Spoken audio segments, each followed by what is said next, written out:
কোথায় ভাই? সিলেটে। সিলেট কোথায়? শহরে। শহরে? জি জি। জিন্দাবাজার না আমার বাসা হচ্ছে শেখঘাট। আমি সিলেটে অনেক দিন ছিলাম।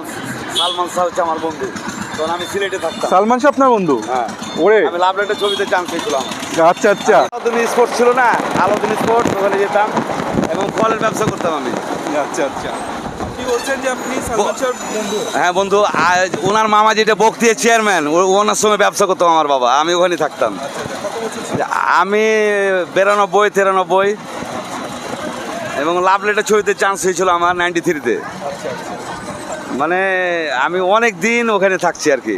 আপন দুলাল চেয়ারম্যানের ছেলেরা, তারপরে যে কাজী বাজারের ফখরুল হাজি, বাবর, খসরু, ওই কাজীর বাজারের পাশেই আমার বাড়ি। ওই যে হাট যেটা লেগেছিল না ওখানে, গরুর হাট যেটা, ওই ফখরুল হাজির সঙ্গে আমি গরুও দিয়েছি, হাজার হাজার ট্রাক এখান থেকে। আচ্ছা আচ্ছা। পরিচিত হয়ে ভালো লাগছে। খুব ভালো। আমি এই যে গরমের সময় আমি যাই জাফলং, তারপরে ওই যে তারপরে ওই যে দুয়ারি থানা, এগুলো সব আমি গেছি। আচ্ছা ঠিক আছে, পরিচিত হয়ে ভালো লাগছে। আচ্ছা ঠিক আছে। চ্যানেল সবগুলোতে টিভিতে প্রোগ্রাম হয়। জি জি।